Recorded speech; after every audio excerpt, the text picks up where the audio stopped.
Welcome you to this meeting of the Operational Services Committee. The meeting will be live streamed, and should we lose the live stream, the meeting will be paused until we get reconnected. I now start with the agenda and move to public question time. We have no public questions, so can I have apologies and substitutions, please? Certainly, Chair. We've had apologies from Councillor Christine Whelan and Councillor John Trapp is subbing. Thank you very much. I understand that Councillor Inskip is on his way. He's on his way. Perfect. Do we have any declarations of interest? Looking around, no. And are you happy for me to sign the minutes of the committee held on the 23rd of May and the 24th of June as a correct copy version of that meeting? Close. Oh, a spelling mistake, John? No. Worse than that. Even worse than that. Would you pop me on Michael? Thank you. Page 10. There's a sort of lot of Whelans around there. There's a Christine Whelan and an Alison Whelan. I think the Councillor Alison Whelan should be Councillor Christine. There's a third line from the top. Third line from the I think top. Councillor Alison Whelan Yes. should actually be Councillor Christine Whelan. Okay. Well spotted. We'll make sure that's amended, John. Thank you very much. Thank you very much. I'm sure that was before your open. Thank you. Okay. Okay, Chair's announcements. Well, this is a very sad meeting because it is Liz Knox's last meeting of operational services. Liz has served for this council for 33 years. And I just said to Lucius, it's not until somebody isn't there that you realise how much they did. And I think Liz is going to be one of those people because she has an extraordinary wealth of knowledge on so many different areas. And can I introduce everybody to Nick Baker, who's going to be taking over her role in charge of the waste service. And will be sitting guiding me through recap when Liz has spent so many patient hours trying to guide me through recap meetings. I don't think I will ever be able to thank you enough for everything that you've done, Liz, for this council over the years. You have been truly extraordinary and we will miss you hugely. But enjoy your retirement. Might see you on a plane to Australia. You never know. Right, okay, now we move on to agenda item number 6, which is the East Cam Street Scene Limited Financial Statements 23-24 and the annual government statement for 23-24. And we have got Nigel Ankers and Emma Grimmer to present to us. Thank you.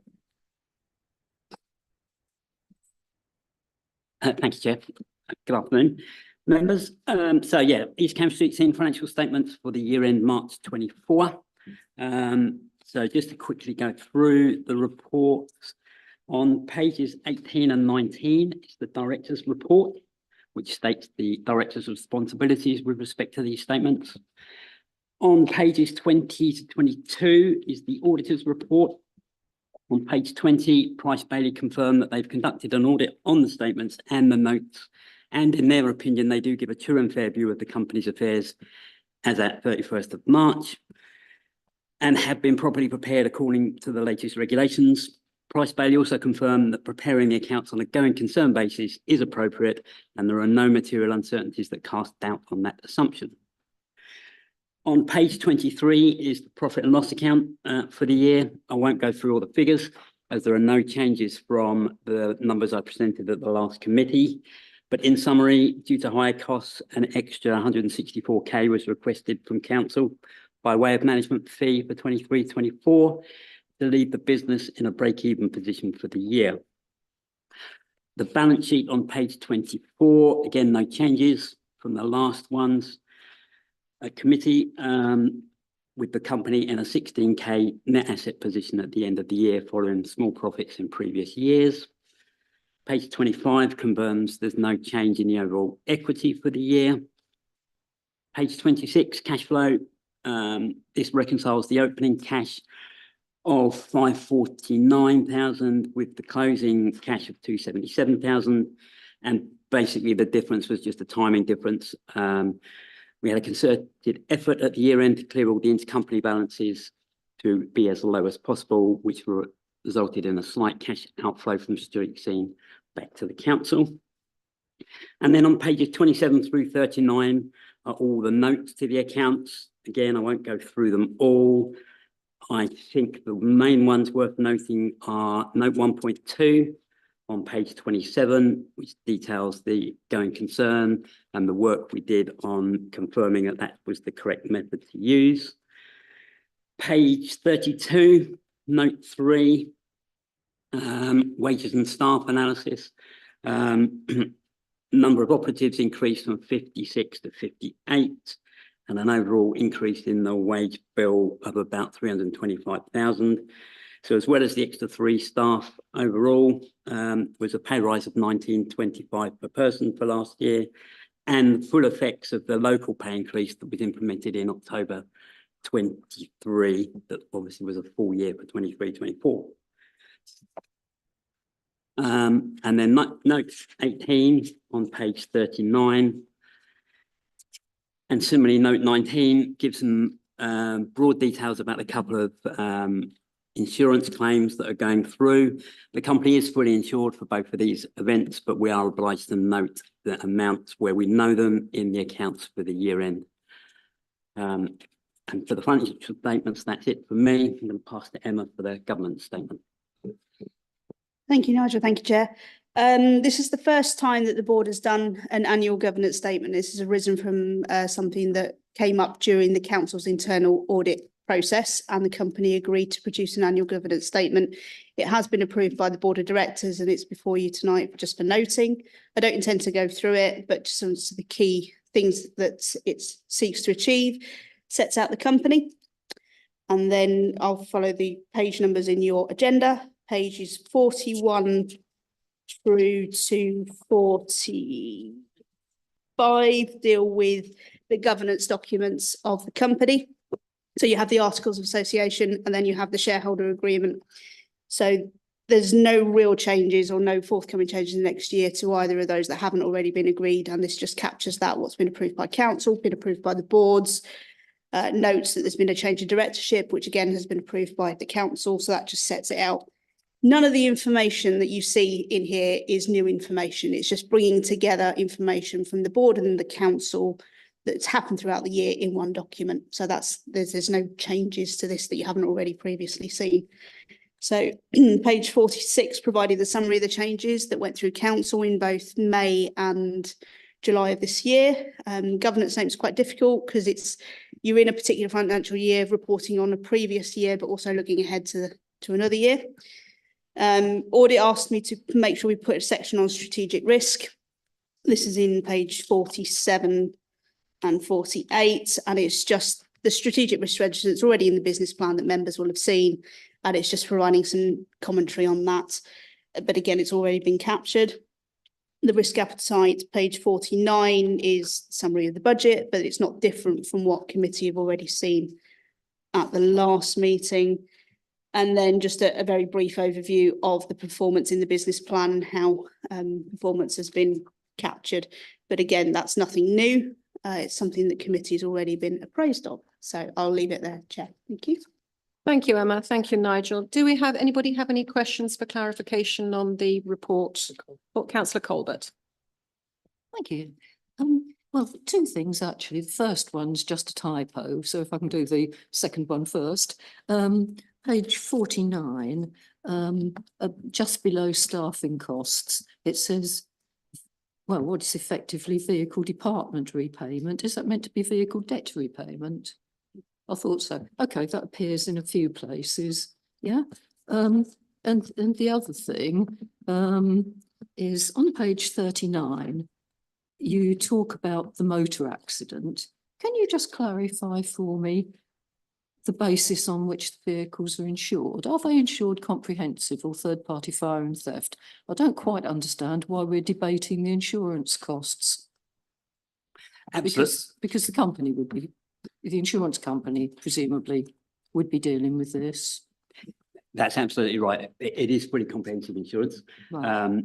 And in the accounts, you've got both a liability for the insurance claim and an asset for the insurance income that will come in once the claim is settled.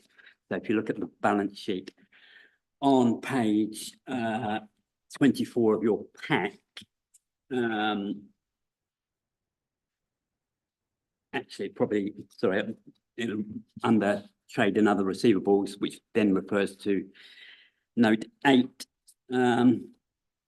amounts due from insurers, see note 18 to 128,000. So middle of page 34, Yeah, there's the corresponding asset. So it is just an in and an out, but because it's a large liability, we have to disclose it in our accounts as a note to the accounts. oh, okay, okay, thank you. So. Yeah, oh, yes, yes, I am, thank you. On page 23, I noticed the revenue from recycling cost credits is £200,000 less this year.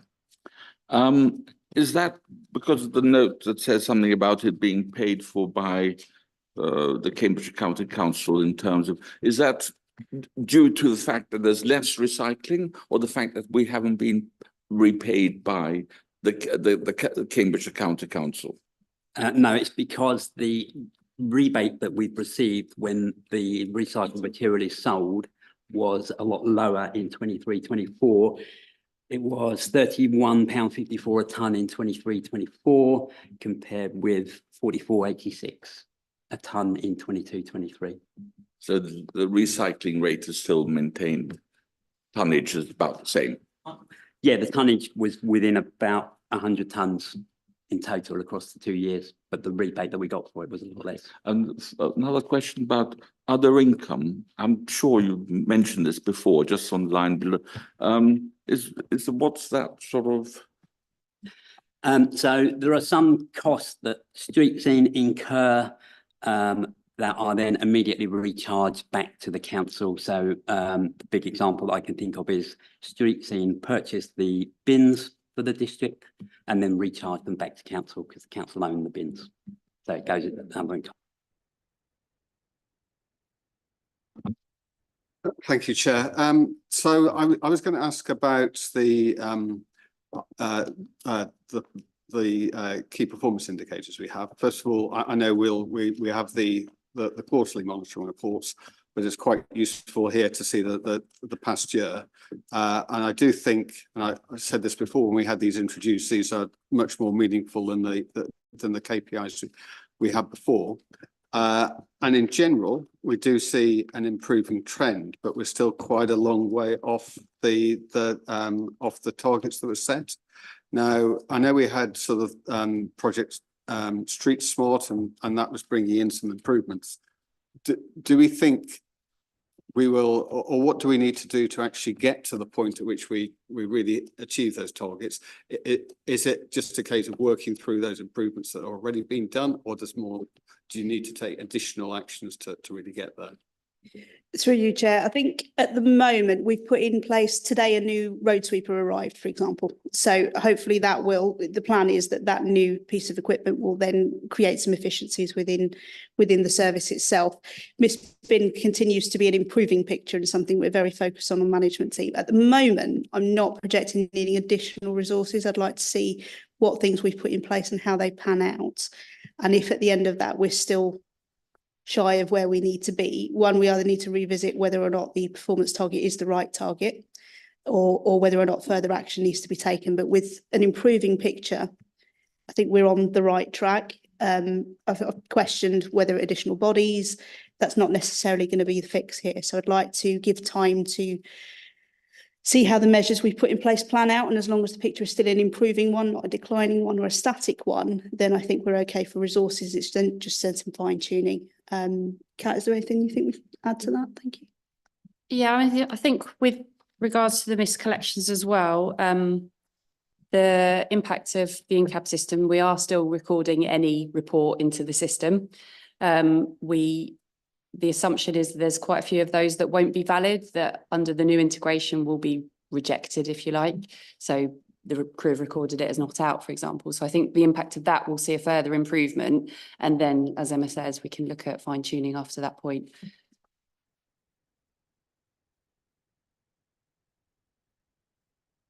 on. Anybody else have any questions before we note this and move on? In which case then I suggest that we note this committee and we move on to the next agenda item. Thank you very much for Nigel and Emma. We now move on to agenda item 7, and I would like to ask Ian to race up. I know. Oh dear. It's because you're a newly married man, Ian, that's why. Thank you, Chair. This is the first budget monitoring report for the 24-25 financial year and forecasts an overspend for committee, which relates to building control and planning, where volumes of work have reduced in the first quarter. The capital is also showing an underspend, and that relates to the contingency built in for bins, which is subject to a further pay you have on the agenda this evening. Thank you. Thank you. Do we have anybody have any questions for Ian? Councillor Inskip. The first one is just to note that the word capital should appear before paragraph 3.6, not 3.5, which confused me the first time I was reading through. The question I do, so that's more just a correction typo.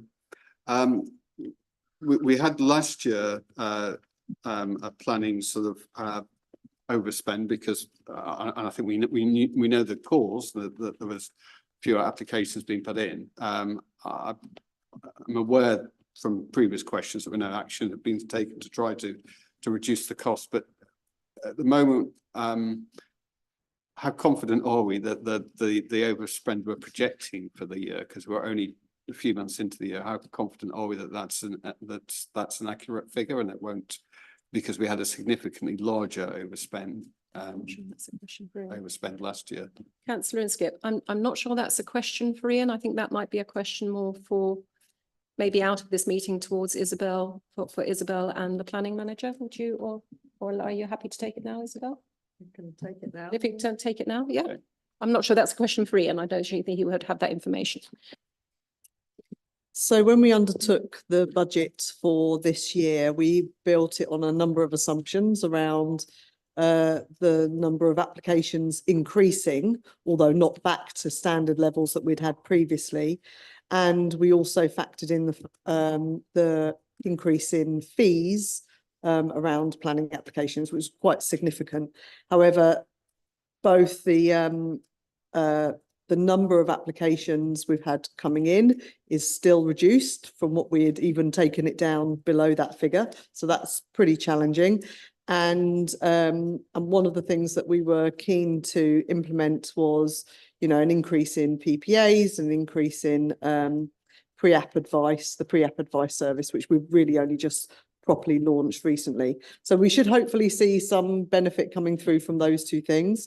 In the meantime, again, we are maintaining vacancies across the service, and that's manageable while we have fewer applications coming through the door. In terms of certainty, it's a bit of a crystal ball. Obviously, nationally, we're seeing a lot in the news about there being increase in planning coming through. We're also talking to developers where they seem to be moving a little bit more rapidly on some of the applications. And recently, we have just seen quite a large one come through the door. But it's just really a watching brief for us at the moment. And in terms of the sort of efficiency drive within the service, that is now implemented and embedded in. So I'm not convinced that we're going to be able to make up the shortfall just through more efficiencies, because that's kind of baked into the service delivery already. I think it's a watching brief, Mark. I think we'll watch it with interest. Yeah. See what happens over the next 6 months. Does anybody have any other further questions for Ian? In which case then, thank you very much for your time, Ian, and we will note this agenda item and move on to agenda item number 8, which is the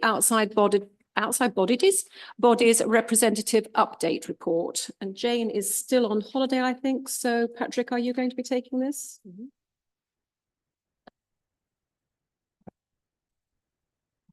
Thank you, Chair. One of my papers.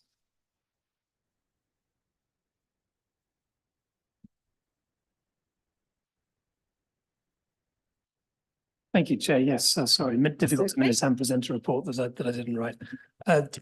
Essentially, these are three vacancies that have come up in the Community Safety Partnership, the Citizens Advice West Sussex, and the County Council Adults and Health Committee. And so we invite nominations. I think one by one is probably the best way of doing Okay. it. Yeah, and Yep. voting on it accordingly. Okay. Oh, councillor Trapp. Yes, I've got a nomination. Hello, thank you. Normally I've been told to turn it off rather than turn it on. Is whether we can have a secret ballot. I'd like to propose a secret ballot. Secret ballot. It is actually on the last page, 60. A secret ballot may take place if requested by a majority vote. Okay, so when you say secret ballot, what do you mean do you mean a nomination and a? Oh, I see, said the blind man. Right, okay, yes, right, okay, no, that's fine. Yeah, Sorry, John, of course you can, if that's Thank what you. you would like I to do. propose- Absolutely. You'll just need a seconder. So I'm happy to, look, I'm happy to second it if John, this is what John wants to do. Absolutely not a problem. Thank you. Oh, yes, right. Can we, all of those in favour for a secret ballot?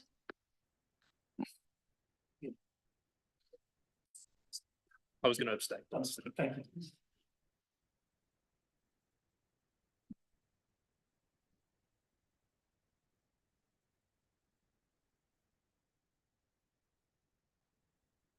We do it one by one. One by one. So if we're doing the first one, which is the additional representatives to the Community Safety Partnership. So do you want members just to put the name on? Yes. We don't know the name. No, that's a good point. Oh, right, okay, so, And okay. we haven't so- had any nominations seconded or thirded. You took me by surprise, John. You are had you- 2 are you minutes, and try- I admired your Are you hair. trying to push it to finishing earlier than we did last time? You got 2 minutes to go. We've got a little bit more to do yet, John. Okay then, so can I have a nomination for the Community Safety Partnership? I would like to nominate councillor Goodell for the Community Safety Partnership. Do I have a seconder for You that? certainly do. I'd like to second. And do I have a nomination from Yeah, I'd like to nominate councillor Christine Whelan. Christine Chris? And do you have a seconder? Councillor Trapp. Perfect. So now we all fill in our bits of paper. Yes? Everybody fills in their bits of paper.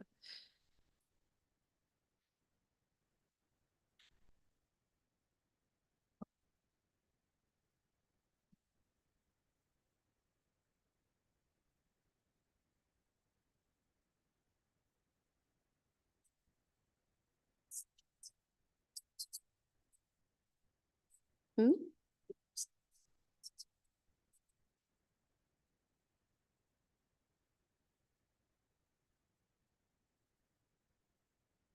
I don't think that's big enough. We're going to get them all in. Now, Tracy used to have a little box. His lottery, his tombola is otherwise busy. Yeah. Do we have to seal it and then open it again? Don't start.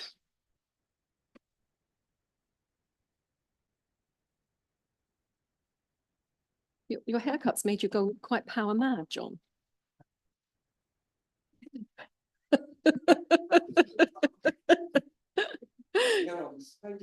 I wouldn't say you're never on the sidelines, John. Well, I wouldn't say that.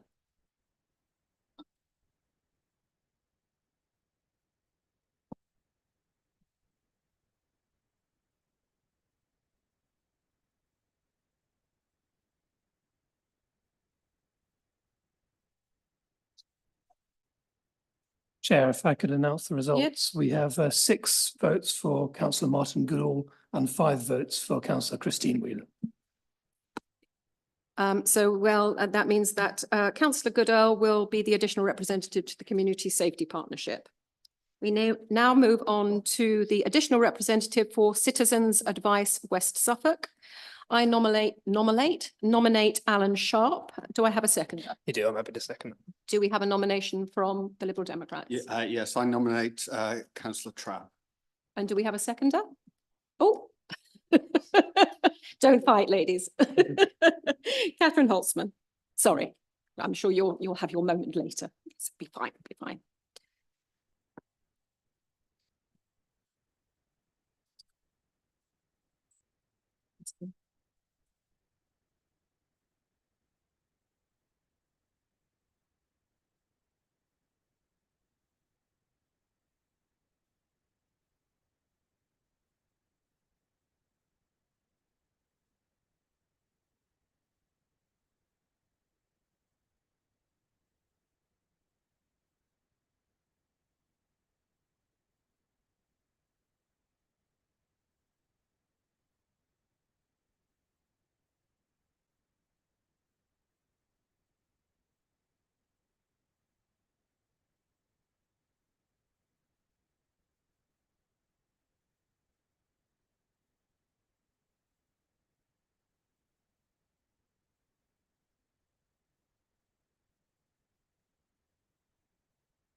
Chair, we have 6 votes for Councillor Alan Sharp and 5 votes for Councillor John Trapp.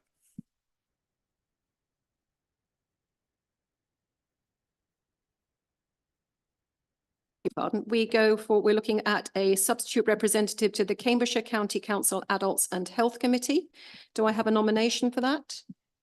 I propose Councillor Julia Huffer. Thank you. And do we have a seconder? Second that. Thank you. And do we have nobody from, you don't want to do that one?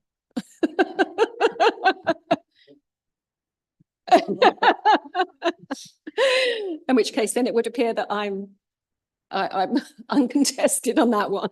Don. Thank you very much. Yes, Councillor Trapp.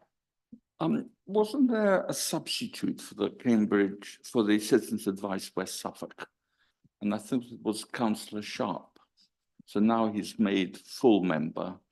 No, I'm the full member. He's the substitute. Oh, he's a substitute. Yes, I'm replacing Councillor Lay, Right. who didn't want to do it anymore. I've replaced him on I've moved up from sub.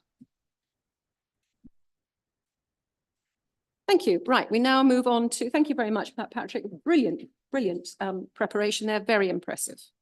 I'm now moving on to agenda item 9, which is the waste and street cleansing service proposals. And I hand over to Isabel and to Catherine. Thank you. Catherine and I will be doing a bit of a double act between these various 3 items that are coming forward. So I'd just like to introduce this item by taking you through some of the detail within it, but I won't be going into full detail because there's a lot in there. It's quite a long report, but it's important to say that the proposals that are coming forward are a result of a series of member working parties that first convened back in winter last year. And we, through that working party, reviewed and assessed all the options available to the council in terms of changing the waste collection service for residents. The proposals that we came to will have profound service changes, and this is primarily due to legislation, but also the working party reviewed a number of options to improve the service overall. So you'll find in table 3 of the report the standard service for the majority of households that we intend to deliver. And you'll also find in table 4 an alternative service. It's important to note this is just for households that wouldn't be able to accommodate the main provision of the standard service. For example, they might not be able to accommodate bins. So the key changes are an introduction of a separate weekly food waste collection, provision of a black bin for residual waste, which would be collected 2 weekly. The removal of charges for additional recycling and garden bins, and this was thought that it would help encourage recycling. And finally, the proposal to maintain the free garden waste collection service. And again, this was seen as a way to encourage residents to recycle as much waste as possible. The new service will also be supported by a clear policy, which we'll cover in the next agenda item. But the policy will ensure that there is absolute transparency and clarity about what, how and when we will deliver the service to our customers. The member working party also agreed that proposals relating to the street cleansing service would need to be brought back to Ops Committee at a later date when we had more qualitative and quantitative information about the service. However, it's important to note that there are fewer options and arrangements for the council to consider in relation to street cleansing, and these can be considered separately next year ahead of the development of the service specification for contracting arrangements. The impact of these service changes will be considerable, and they need to be supported by a comprehensive communications plan and in a detailed rollout plan that are also included in your pack. These are really the first draft of these plans, and they'll be developed further as we get through the project rollout. Following council approving the changes.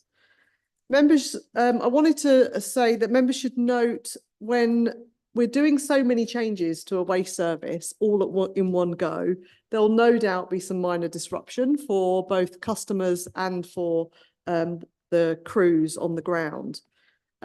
However, we will be working very closely with our service provider to develop a plan, and this will be part of our rollout plan, that responds to any of those challenges in a robust and immediate way. So this will ensure that we give our customers and members confidence that when there are challenges in terms of rolling out this new service, we have a ways and means to address them quickly. Finally, I just wanted to draw attention to the financial implications section. This is section 5. As is detailed, understanding the costs of the new service have been pretty challenging, and this is for a number of reasons, because there are still so many unknowns in terms of any central government funding that may come through to the council.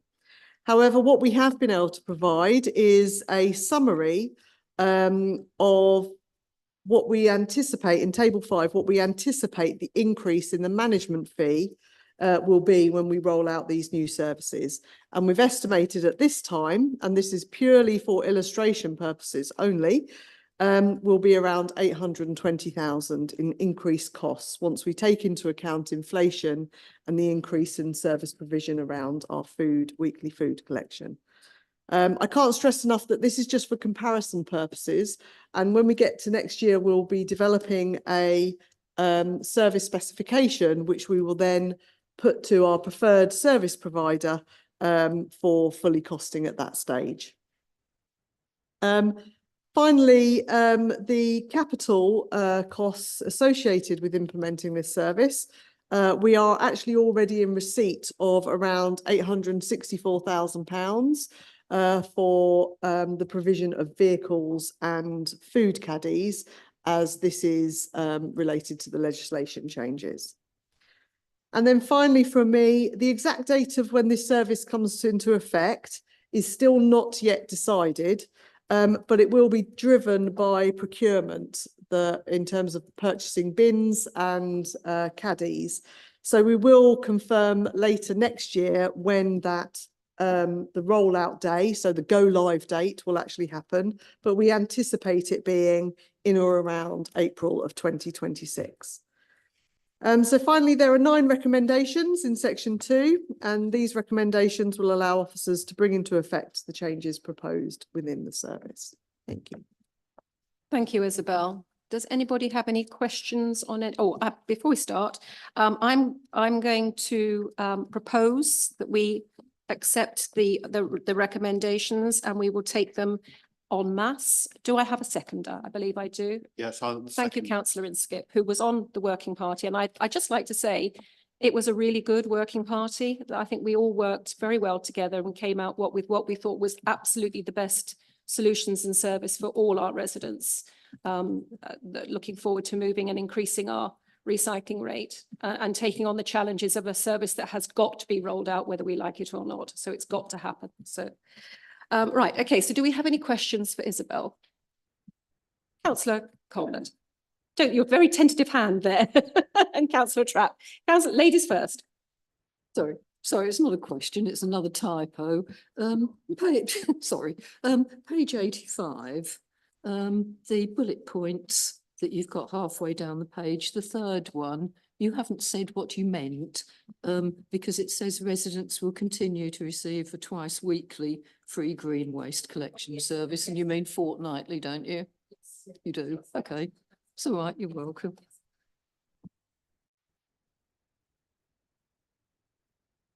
No typo now. And one doesn't want to go through a list of them. It's a bit boring. Page 65. Just 4.5, little Roman 5, 52 food caddy items. I think this is pushing it because it means that the new caddy liners will have to be done at a very particular time of the year. Could that be made 60 or something? Because are we actually going to when we suffered from black bin bags shortage, I actually provided people with black bins bags because I actually had quite a few spare because I don't go through many of them. And I can see that 52, which is one a week, unless you're actually dead cert about supplying people on the actual day that they run out, or the week they run out, we are going to have a little problem. John, just to clarify, this is going to be for the first year only to encourage use. After that, people can actually, I don't know if I'm out of line here, but you can use any plastic bag to line your food caddy. And because in the processing of the food waste, correct me if I'm wrong, Kat, but the food is, the bags are split apart and they rise to the surface and then they're scooped off. But we are providing just to encourage usage for the first year. Otherwise, it would be prohibitively expensive. You Right. can buy paper caddy liners, because I have got them in the past, which I have used. You could use just newspaper, or you could just use a carrier bag. But we are just to encourage people from the ick factor of dealing with food waste in that way, because it's going to be quite novel for some people. So that we thought we would provide food caddy liners for the first year only. Okay, so sorry about that. It's okay. No, you I can thought work it with would it. be an annual one, but it's. No, this is just going to be a one-off, just to encourage. And this being able to use other things other than caddy liners will be part of the comms. Because I think some people were concerned about food caddies, that the caddies being tipped over and food spilling out onto the street, but you can put it in just an ordinary carrier bag. Yes, as it's you. Oh, thank you. Oh, God. Ooh, one feels honoured. I know, I don't think this is possible, but it is actually something that really ought to be thought about. And that is actually, we're now going to get 2.5 vehicle rounds a week, as opposed to 2 vehicle rounds a week because of. I would have thought, as an engineer and a mathematical modeler, it would been much more effective if the lorries could do both food, or some of the lorries could do both food and black bins or recycling bins. Again, speaking on behalf of the Working Party, we did explore that option. The vehicles to purchase are extraordinarily expensive. And if one was to break down, they're almost impossible to hire. So you can't then just dash off and go and hire one of the special ones with the additional pod. So it's more economic to have just a food pod, a food collection vehicle just going around and doing food waste. Already looked at that, John. I'm sorry. So thanks very much. Okay, I have good. one further question there. Go on. Having seen the whatever it is, the operatives or the crew, I'd call them not operatives, crew, dealing with the black bags on our street or the edge of us, they're quite efficient. One person runs ahead and puts all the black bags together. This is probably, I don't know whether we have any idea about how much more time will be needed when you actually have bins to actually empty, because each bin has to go back to the same location rather than, so the vehicle is stopping far more frequently. I will hand over to Kat's shaking her head as well. Who wants to answer that one?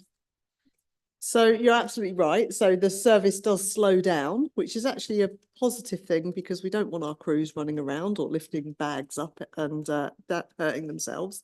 But in the modelling that we've done, we've based it on a pretty standard model. So it will be the same as recycling, same as the recycling service. So that does increase the time.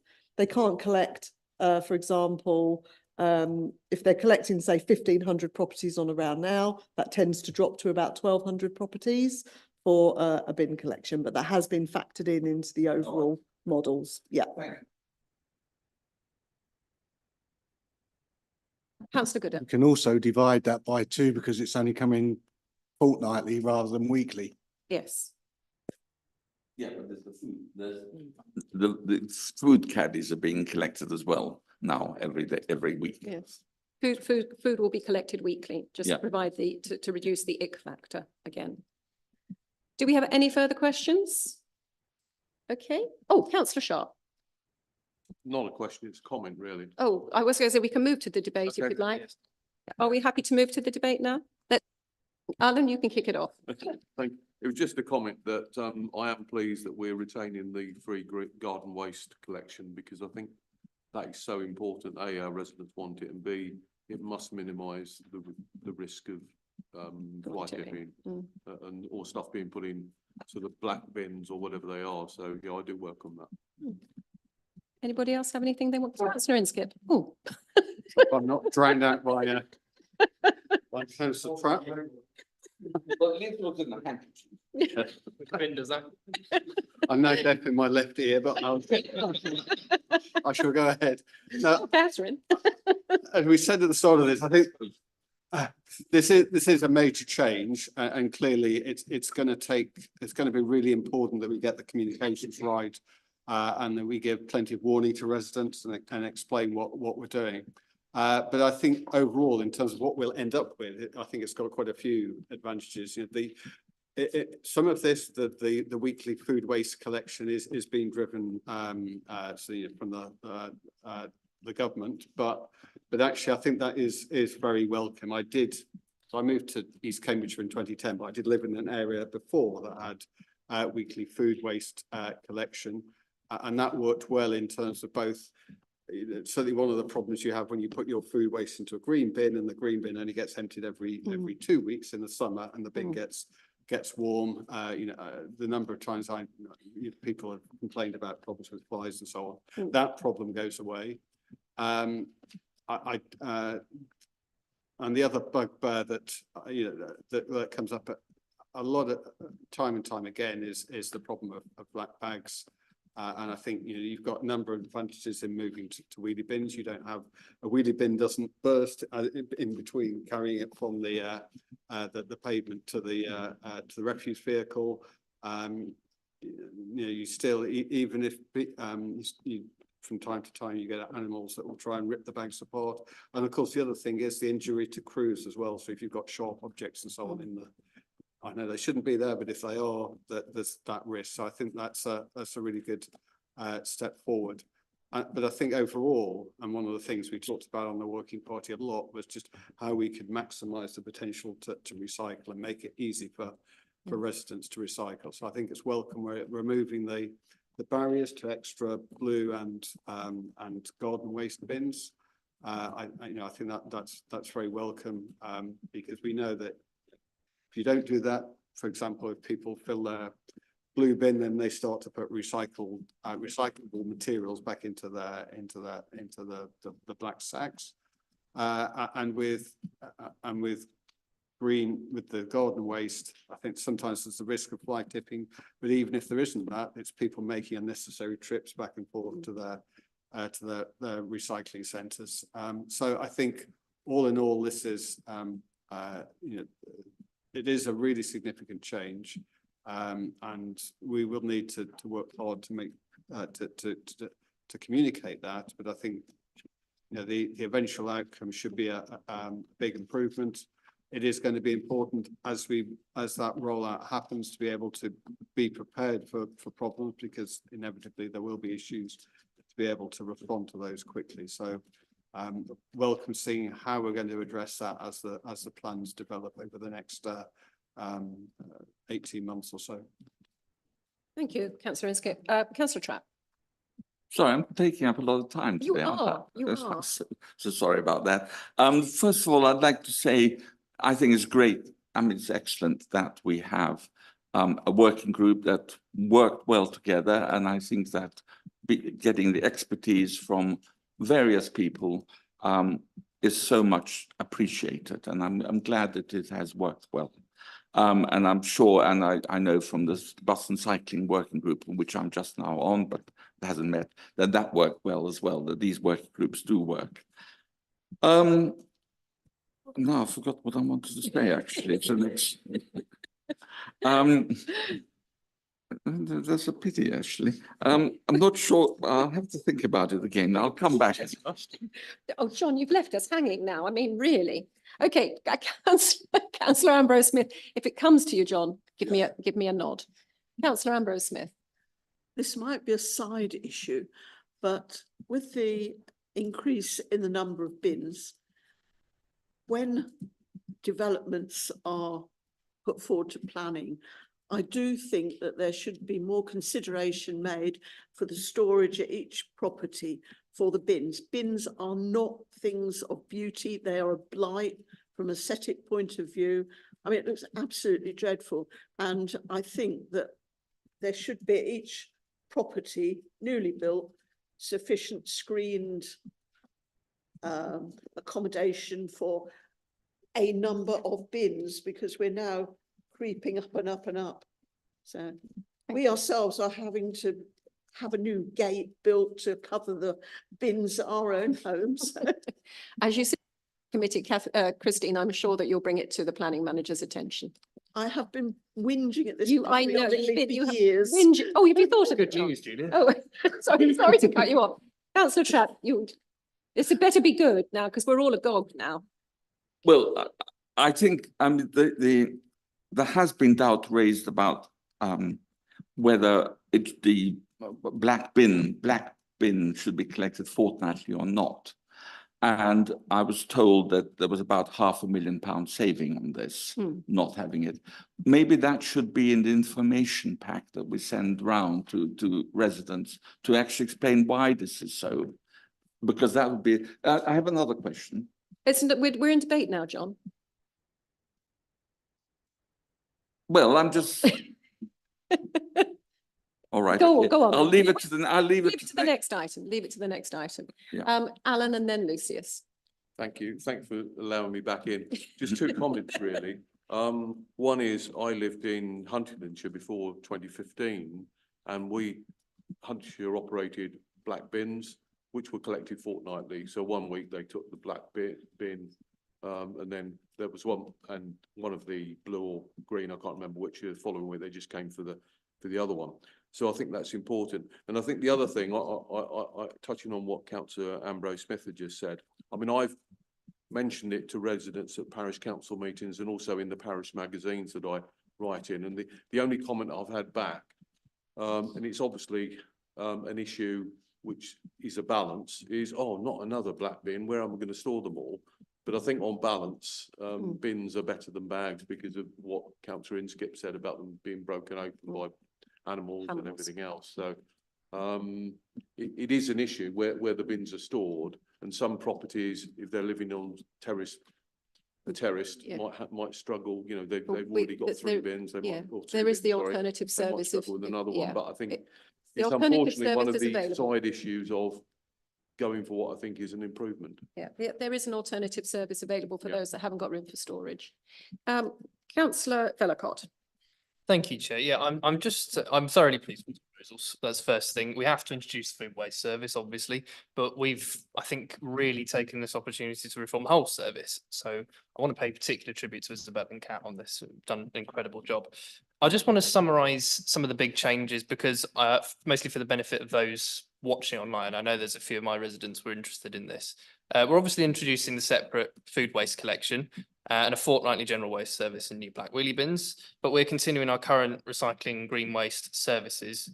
But if you need extras of these bins, I think our highlight really is that you can have them absolutely free of charge. And that's firstly very good for the council's finances because it could boost recycling credits, but it's brilliant for recycling rates in the environment as well. All those measurements for the bin sizes have been made accurately. You can get smaller ones if needed or not use them at all, or a larger black bin if you meet the criteria. There's going to be a huge communications campaign, and I think us as members will be very much involved with that because fundamentally what this service will demand is a change in mindset as well, making sure that residents are recycling whatever they can, using the food waste service instead of the admittedly easier black bin to put your food in, because that way we get money for the public purse and we help the environment as well.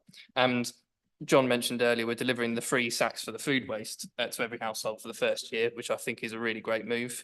And if they can't accommodate bins in the household, the alternative service is equally important. That's detailed in our reports there as well. And the food waste will help make electricity, I saw in the report, which is fantastic, through methane gas. I just think that's really cool. And obviously the black sacks won't be splitting over the road any longer, which I think will save one of the chief complaints that we get as members. And it's also right that we explore new approaches to reporting service delivery in our street cleansing service as well. I look forward next year to reviewing that process. And as members can see in the report, we're acting more decisively on fly tipping, which I think is massively important. And like everyone said, I'm pretty proud that we've come to this arrangement through a really successful cross-party working group. We know that this policy balances residents' needs, government policy and environmental benefit. And my message has to be really keep going, East Cambs, because we're already some of the best recyclers in the country, and we ought not to stop there. So thank you very much to everyone involved. I'm pretty proud of this service. Thank you. Does anybody else have anything that they would like to say? I would just like to say we're all going to have a role to play as binfluencers, which I understand is now a recognised term, and that on your local Facebook page, you will be responsible, every last one of us will be responsible for making sure our residents are putting their bins out on the right day and they're getting the right bins. So a lot of the buck is going to be stopping with us councillors, because we all have a duty to remind residents when to put their bins out. Right, in which case then I will now move to the vote on this. Can I have a show of hands that we accept the recommendations as en masse? 2.1, 1 through to 9. That's unanimous. Fabulous. Thank you very much. And we now move on to agenda item 10, which is the waste and recycling policy. And I'll hand you over to Kat. Thank you, Chair. The committee has before it the council's drafted new waste and recycling collections policy to come into effect, hopefully in April 2026. The council has not formally had a policy in place to refer to since the inception of ECSS in 2018. This has had no real impact on our residents and the operation, as services have been largely simple to implement. For example, the unrestricted weekly collection of black bags has meant that those producing legitimately larger volumes of waste have been automatically taken care of. The proposals for the new collection services are ushering in a raft of significant changes to the way household waste is collected. There is a need to be clear in the approach and adopt formal policies to support all the council's residents, some who will have additional needs from our service, as well as providing autonomy, that one, for our service delivery provider to make day-to-day operational decisions as per the standards. This will also ensure the high performance of the service is not only secured, but enhanced through resident satisfaction and subsequent engagement in the service, which is likely to increase the amount of waste diverted from landfill. Through the development of this policy, the council aims to achieve the following: bring together informal policies adopted over a number of years, as well as new ones supporting the new services, into a single accessible place for members, residents and staff. Be modern, clear, transparent and reflect industry best practice, reduce confusion and increase satisfaction for residents and staff, and provide opportunity to introduce efficiencies within the service and contribute to delivering the council's corporate objective for a cleaner, greener East Cambs. I'd like to draw the committee's attention to the main changes to service standards, which are summarised in section 4.1 on page 92, as well as comparison between the now and what is proposed on pages 101 and 102. To drive that movement up the waste hierarchy and encourage the reduction of waste, a limit on the amount of residual waste that can be collected will be introduced. At the same time, through this policy, there is recognition that the council has residents who needs its support, and so it will provide that extra capacity for those that have the legitimate needs, such as larger families, two or more children in nappies, and those producing unavoidable healthcare waste. Also collecting the ad hoc extra recycling to the blue lidded bin and giving residents extra recycling, food and garden waste bins for free where needed, so as to encourage as much recycling as we can and move away from landfilling. By introducing this policy, the council will also safeguard its low rate of recycling contamination and target of reducing residual waste by introducing a robust but educational and supportive enforcement process, with the focus being on engaging with those residents who persistently put the wrong items in their recycling bin or extra waste where there is no reason. They will be offered opportunities for officers to provide advice and guidance to interact with the service positively before more formal routes are taken by officers as a last resort. It's important to note that the draft policy in Appendix 1 of this report is in its draft form, and details will develop over the coming months as the new service takes shape. But it is the aim of officers to produce a document that is useful to the reader, make it accessible and engaging, such as in the form of the residence charter, and take inspiration from the recent design and accessibility of the domestic abuse policy, which was approved. I would therefore like to request the committee approve the waste and recycling collections policy 2026 for recommendation to council, implement the policy in line with the rollout of the new waste and recycling collection services in 2026. And I'm happy to take any questions, Chair, if I can put my teeth in. Thank you, Kat. Yes, pop your teeth back in. Do we have any questions for Kat about this policy? John, did you have something you wanted to ask? You were holding back from the last item? You don't have to. Yes, yes, item 10. Yeah, John. yes, okay, I do have something there on page 98. New developments. When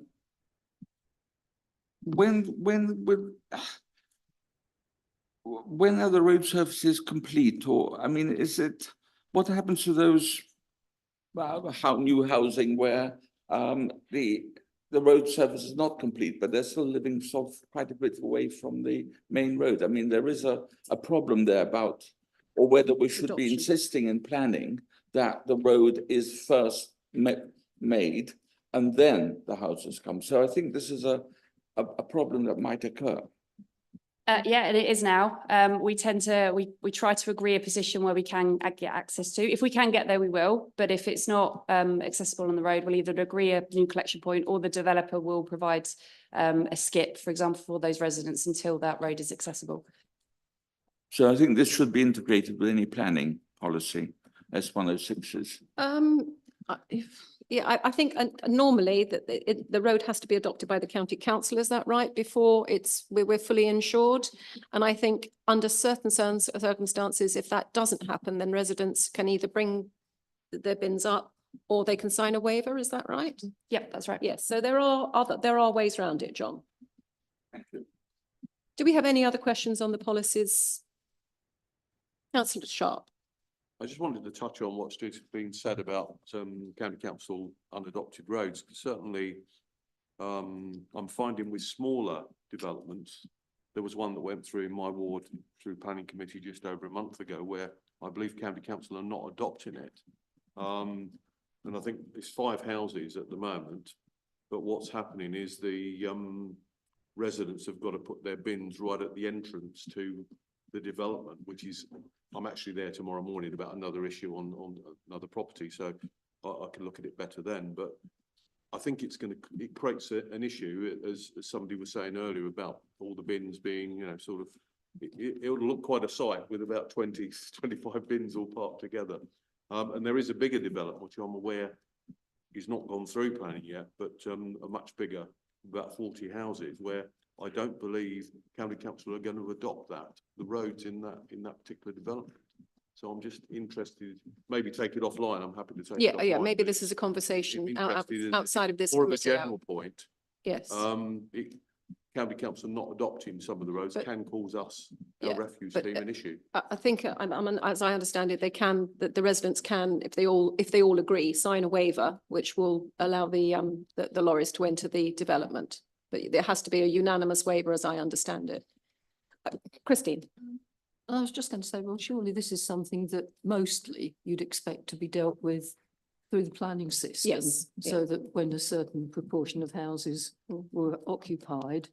I'm not the sure it's roads even, would be I'm not sure it's even adopted. planning, Christine. I think it's county highways who, let's face it, are a law unto I themselves. fully appreciate that Yeah. county highways adopted. Yeah. But I think they work according to the stipulations within the planning approval. Not sure about that. At least. Oh, that's in hang what- on, Pat I knows. clarify. Found So of more knowledge? we're approached by planning in the application process. Yes. And we provide general guidance about the road being adopted or built to withstand access, and we do give them general guidance already. But I can give you some more information on that if you Yeah. want. But You could circulate we that do- to everybody. yeah, just that's- now, It's that'd be okay, it's useful. just in my experience, that's what's happened. It's been agreed through the planning and then it works nicely. Thank you. Thank you. Thank you. Kat's going to circulate that information to all members. Councillor Trapp. I'm nearing the end of my limits, aren't I? No, you're near On the end. fields, there's just No, you're tough nearing ones the end here. of mine, John. That's an Yeah, entirely different Oh, thing. yeah. Page 95, there are 3 criteria there for extra black bin capacity. Will there be some leeway? There may be other criteria that we haven't thought about, so there will be some leeway as well for. we're other happy to have discussions with residents who have specific needs. That's fine. Okay, thank you very much. Yep, Councillor Bellicott. Okay, just for the benefit of people's watching, could you just clarify the situation about not putting food in garden waste service as well and what that'll look like? So yeah, it won't be accepted in the garden waste bin.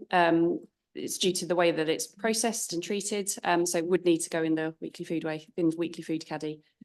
Thank you. Christine, Councillor Smith. Just a nitpicking question. I was gazing garden and new services, 240 litre green lidded bin, no food. And it occurs to me, what happens if people have 3 or 4 apple trees at the bottom of their garden and go and shovel up, you know, remains of apples or plums or whatever, you know, mushy? Would that be? Could they I mean- not self-compost if they've got that many trees? Or get a pig? I'm not Well, sure. Pat, people I'm not do, sure what would but happen with that. Would that be considered green waste, or would that be, would you have to try and Oh. jam it in your food waste? As the specification develops, we'll put more information about that out. Yes, but- yeah. I have to say, I haven't got any apple trees. I was going to say, I'm waiting for mine to ripen so I can eat them. Right, okay, are we happy to move to the vote on this or, councillor Inskip? Well, yeah, I was just going to have a quick, might we, You if we carry have a on. quick debate, and I should declare as interest, I do have an apple tree. Well, and what do you do?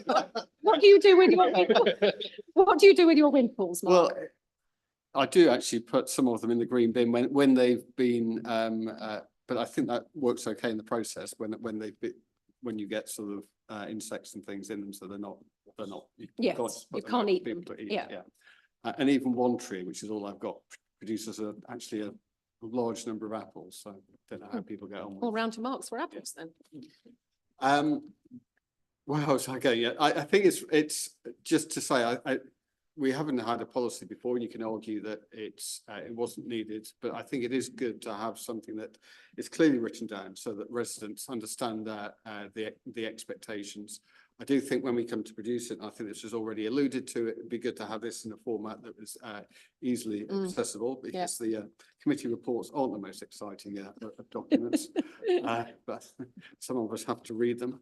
And I think just to pick out a few things, as we've talked about already, we've talked about that extra black bin capacity for residents where they meet particular criteria. So we've said, and in the policy, if there's 5 or more permanent residents, then residents can have a larger bin. If there are 2 or more children in nappies, or if there's significant hygiene medical waste that's produced. And I think that there may be other things we haven't captured, as Councillor Trapp has mentioned, but I would expect we could review the policy as time goes on. And if we find there's a common set of criteria that we've missed, I'm sure we can update that policy. And also, as already mentioned, we've also that policy also allows people to switch to smaller bins. You know, I think in general, today people have to put their black bags somewhere.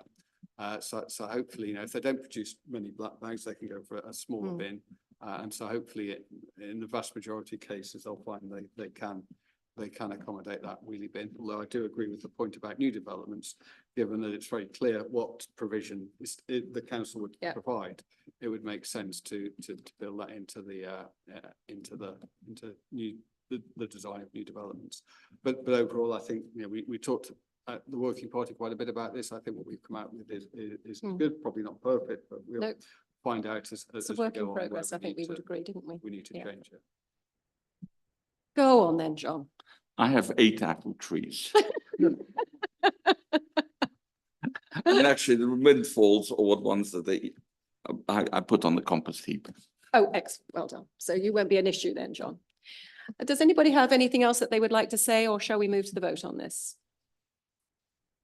Oh, yes, I'll propose this from the chair. Do I have a seconder? I'm happy to second that. Councillor Inskip, well done, Martin, yeah, all over it there. Right, okay, shall we move to the vote then? Can I have a show of hands, please? Unanimous, perfect, thank you very much. We now move swiftly on to agenda item 11, which is the waste and street cleansing service delivery model. And over to Isabel for this one.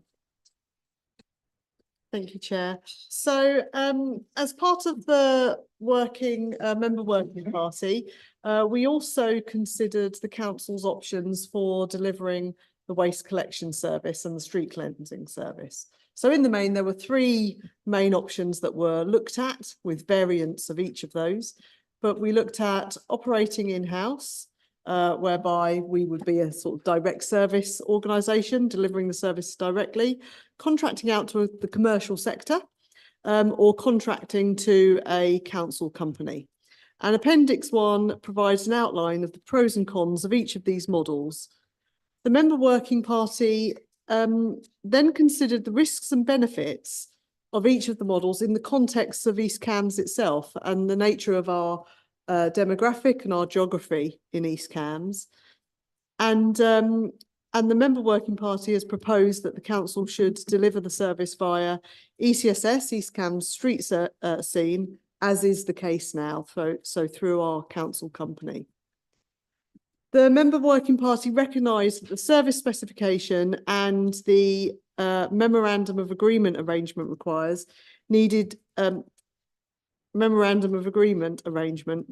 amending to provide a much more robust framework for delivering the service via ECSS. And part of the proposal, therefore, is that a new contracting arrangement would be drawn up to provide both the council and the company clarity on issues such as service specification, things like change control when services are changed, costing arrangements and performance management, and further clarity on the roles and responsibility in relation to contract management itself. So the recommendations are in section 2, which are to recommend to council to continue with ECSS and authorise myself and the Director of Legal to undertake the work to bring this decision into effect by April 26. Thank you, Isabel. Do we have any questions for Isabel about this? Councillor Holtzman, sorry. Thank you. It's all that water I'm drinking. I would just like to ask, it says here that no carbon impact assessment has been done. And given that our waste services are a large part of the council's own carbon footprint, is there a particular reason why that hasn't been done? It's actually been done under the main item, so under the agenda item 9. That's where both the equalities impact assessment was undertaken and the carbon impact assessment. This item here is about a delivery model. So a separate carbon impact assessment isn't appropriate for the delivery model. That's already covered in terms of how the service is changing. That makes perfect sense. It would be helpful if that was the case, if in the document it could then actually just say at that point that the relevant carbon impact assessment model can be found in a different document. Thank you. And don't forget, Councillor Holtzman, now we are using veggie oil. It's much, much lower than it was. HVO, not veggie oil. You know what I mean. Right, we have no further questions. Would we like to move to a debate, or shall we go straight? Councillor Inskip. Yeah, I think I would like to just quickly. Yeah, make you a few absolutely sort say of whatever you comments, like, because yeah. I think this is what this is one aspect. I was keen to explore in the working party, because there are different models, and I think we had a good discussion about what those were, and I think it was clear that in terms of going out to tender, we saw that East Cambs was. It was difficult to see who would be interested actually in tendering for an East Cambs contract. So although we explored that, I think it was right to conclude that that wouldn't make sense. And then we were looking at the continuing with the ECSS model versus in-house, and we concluded there that trying to do too many changes all at once would we were really setting ourselves up for problems. I do though think I'm pleased that we're moving from the MOA arrangement, that memorandum of agreement that ECS has previously worked to a formal contracting model is a good step forward. I think I'd see this as part of let's say the governance improvements that we've been making, and I think it is a significant change. So it's not that we're simply just carrying on as before, but we are changing that relationship between the council and and ECSS. And I think with that will provide stronger governance going forward. And I think that's a very welcome step. Thank you, Mark. Does anybody else have any? Councillor Billicott. Thank you, Chair. Yeah, I agree. It's absolutely the right decision to ask ECSS to deliver this service, mostly because, like I've said in the past at council, they're the only company who exactly share the values of the council by default, which I think is fantastic, and they serve only residents, which guarantees the efficient use of public funds because not a penny is wasted. If we'd gone out to tender, I'm under the impression that ECSS would have returned by far the best option anyway, and will work to improve in residents' interests like it has been. So it's completely right to award them the contract. And a firmer contract than the MOA will ensure that there's no uncertainty over their remits, which there has been on occasion, and council will review it before implementation. So I also hope going forward that ECSS can commercialise for the community as well in the coming years to supplement its revenue wherever that's feasible and the right thing to do, whilst still delivering the high quality service we've now come to expect. So I'm very pleased to support the recommendation. Thank you, Councillor Bellicott. Okay, I'm happy to propose this from the chair. Do I have a seconder? Yes. Thank you, Councillor Inskip. In which case then, can we move to the vote, please? All those in favour? Thank you. Thank you, everybody. Right, now, Kat, you again. This is the Q1 24-25 performance report for the waste and street cleansing services. Over to you, Kat. Thank you, Chair. You have before you the performance report for ECSS for the period April, May and June, Q1 this year. To draw out a few key points from the performance dashboard, page 120, this is long-term sickness shown in blue on the right-hand side, has significantly decreased this quarter from the same period last year, with just one employee absent from work. However, there has been an increase in colds, stomach upsets, etc., which has meant an increase in employees off work for short periods, shown in orange. Therefore, on the next page, in the main graph on the left, you will note a small increase in missed collections compared to last quarter. These are still generally at a low level for the service, and on the right-hand side of this page is a breakdown by blue and green lidded bins and black bag waste collections when compared with the same period last year. Moving drivers and loaders around to compensate for absent staff has meant rounds had operatives not familiar with them, and that sometimes this leads to a few more collections being missed. Positively, the introduction of the digital in-cab system has allowed ECSS to actively monitor those houses experiencing regular missed collections. It's enabled flags to be put on those addresses to alert crews to those properties at the time of collection to ensure they are not missed again. And this has seen a decrease in those repetitive missed collections. Whilst the stretch target for collections performance has been underachieved, it remains within the tolerance established in the Council and ECSS's MOA. Turning to the street cleansing service on page 124, the challenge remains with clearing fly tips. A performance of 78% of non-hazardous fly tips cleared within the one working day target of 98%. It will always remain difficult to clear those larger fly tips that require more specialist equipment, such as a tipper lorry with a grab arm. That isn't part of the fleet. ECSS has to hire these in at a cost of a day's hire. In order to make the efficient use of that higher cost, non-hazardous fly tips are therefore stored up so that there is that quantity of work. What ECSS has implemented is providing reassurance to residents that the relevant authorities are aware of it and are investigating it, and are also going to have it removed by applying awareness signs after inspecting it. If I can draw your attention now to page 126 of the pack, this chart displays the collected household waste tonnage performance, as we now have a full year's worth of data for the year 23-24. Just to remind the committee that these figures are reported a quarter in arrears, which is why you are seeing this now. Overall, the council's recycling rate was just under 56% for that year.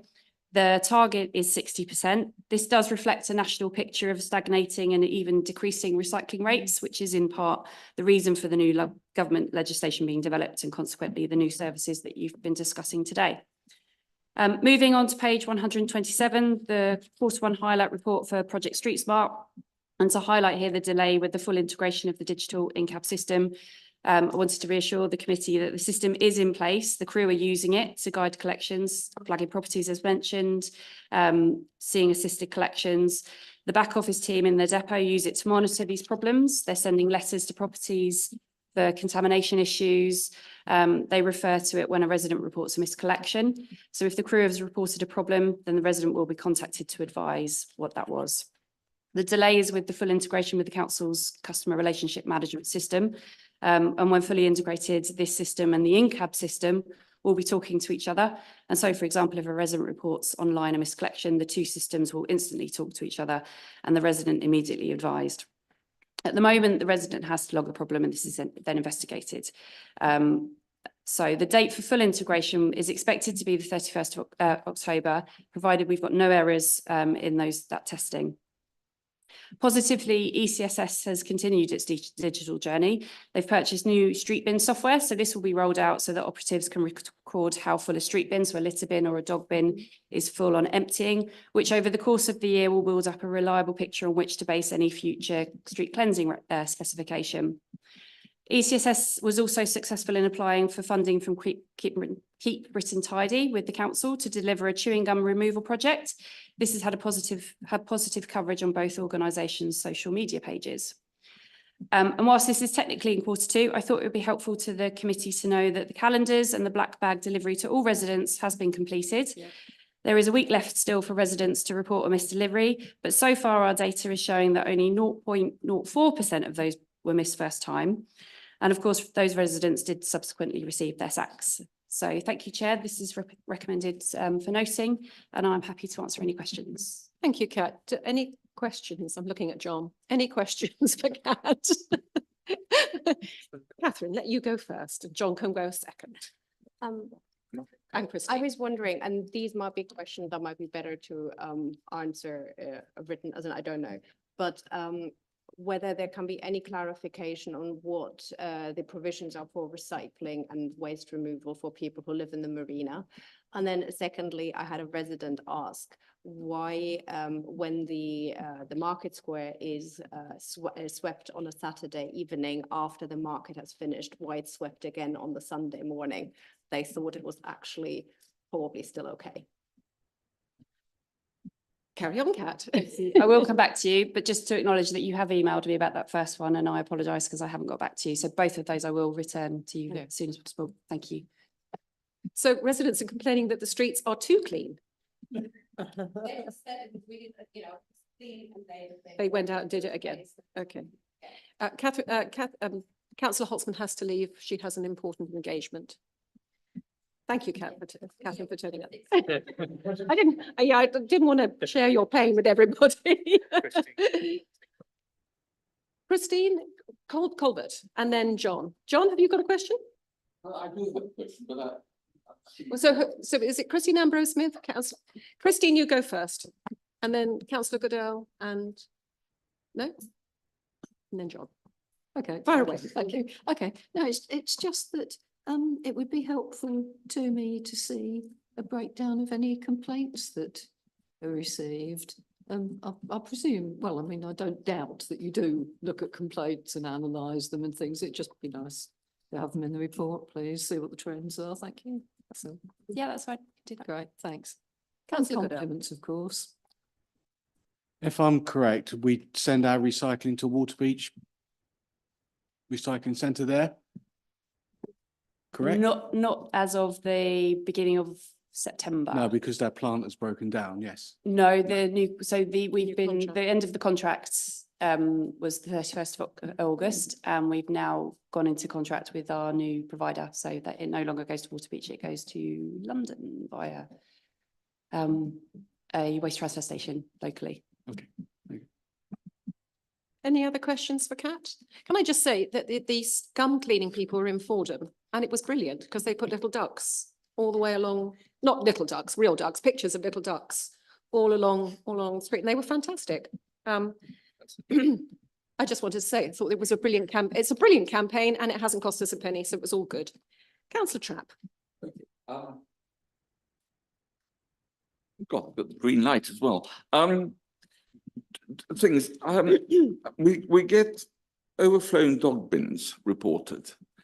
Is there a sort of, what's it called, a heat map or something which says where are there particular bins that are being overflowing, or is it random? Because if it's particular bins, surely we either ought to move from poodle size to St. Bernard size. you know, if one uses the right, for those areas. So you don't have to have the second delivery, that you could do the weekly round without. So I don't know if there is sort of heat map about that. And I was going to ask the same thing about miss bins, but we'll do that one first. Well, for both, we will have with the new software. But to be honest, they tend to be when we have a specific crew for the dog bin round, and we find that when he is off, that we have a peak in missed collections. He knows his bins. It's brilliant. But yes, we will have heat maps. Yes. The other one. Yeah, it's okay. The other one I had was we have this thing on page 114 of heading of target and tolerance. And I'm not sure why we have tolerance. I noticed on page 115 that KPI and tolerance is more or less the same, except for the top one. But surely the target, in fact, actually, the target is what we're trying to achieve. We're trying to actually achieve not 15, we're trying to achieve less than 15. In fact, actually the target should be 0 and the tolerance should be what the target is. I mean, why are we having this dual thing? I know if we have a tolerance, it means, oh yeah, we can tolerate that. So it becomes a target. So I think Isabel's going to answer this one, John. Yes, if I may.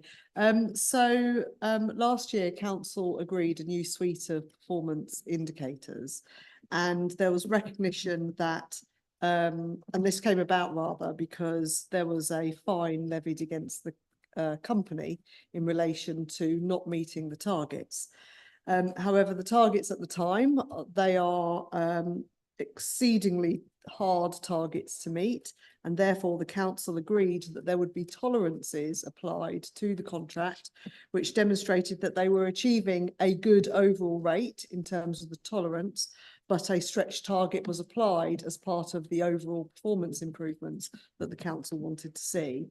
Hence, you have the tolerance, which means that if the company performs within the tolerance, they don't receive a fine, but if they're outside the tolerance, they do. But all these KPIs will need to be readdressed as part of the new contracting arrangements going forward anyway. So do we need a target then? I mean, Yes. the target should be 0, actually. Well, in an It should have no bins. in an ideal world. What? Well, no, I'm talking about the waste collection really, as opposed to 0, the sickness ones, yeah. But I'm just thinking that actually the target should be 0. I know ideal world, but and then Yes. tolerate 45 missed bins. Aspirational, John, aspirational. Who knows? Give it a couple of years, you never know what will happen. Do we have any other questions for Kat? In which case, we happy to note the report and move on to agenda item 13. I lied. Thank you, Kat. You've done very well. Carry on the good work. And this is just to note the contents of the Waste Review Working Party held on the 10th of June via Teams. Does the Working Party have any comments on it? All looks fair and accurate to me, in which case we're happy to note. And then we move on to agenda item 14, which is the meeting of the Anglia Revenues and Benefits Joint Committee. And we're noting the contents there. Does anybody have any comments on that? No, in which case we're happy to note and move on. And then we go on to agenda item 15, which is the forward agenda plan. And I just wanted to make a comment really that Lucius and I both thought that updates really aren't something that should be coming to the committee. That if there is something important to say in an update, it should be circulated via email to all members rather than making people come to the committee to give us an update on something where there is nothing of any significance. If something really significant to update, they would come to the committee. Other than that, then if everybody is content to remove that as an agenda item and allow discretion on this, you carry on, yeah? Yeah, so just for example, on the next meeting, 18th of November, these kind of items that we're talking about would be VCAC update, the community advice West Suffolk update, environmental crime action plan, health and wellbeing strategy, youth activity, these kind of things. If there is a material change or something that members really need to be aware of, especially if they need to communicate to residents, that's absolutely something that should come to committee. What we want to avoid is having officers stay late to provide something that could be circulated as a briefing note to all members. And I think we're all interested in it, but it's just sort of a compromise to save everyone's time, use committee time efficiently. Is everybody happy with that moving forward? I'm looking around. I don't see any nodding heads or shaking heads. John? Maybe members could actually request a particular update to become to committee if there's something there.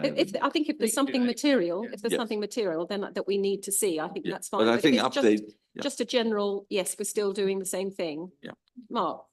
Yeah, I think I'm with councillor Trapp. So I think, yeah, there are some times when we have updates and it's just Yes. there's nothing new, but I Yeah. think at times there are changes and members want to ask questions. So I think if we have a mechanism where a member could ask for an update to go on Yes. the agenda Yeah. if there's If they've there's got something particular- significant, then I think it's something that we as a Yeah. committee would want to see, but other than dragging people in, Yeah. just to give us a standard update that could be done in a briefing document is probably fairer to everyone all round. So having said all that, it still looks like a very busy committee meeting, even if you take the updates out. There's a lot coming forward. So, and that's to be held on Monday, the 18th of November. Perfect. Thank you very much. In which case then I am now drawing the public part of the meeting to a close. If I am happy can I have a proposer to move to exempt session Propose that, Jim. and a seconder? Christine Ambrose Smith seconding, and all in favour of moving into exempt session? Mark, Christine, happy to move to exempt session? Yeah. In which case then I'll bring this council meeting at 2 minutes to 6, bring the public meeting to a close. Thank you very much.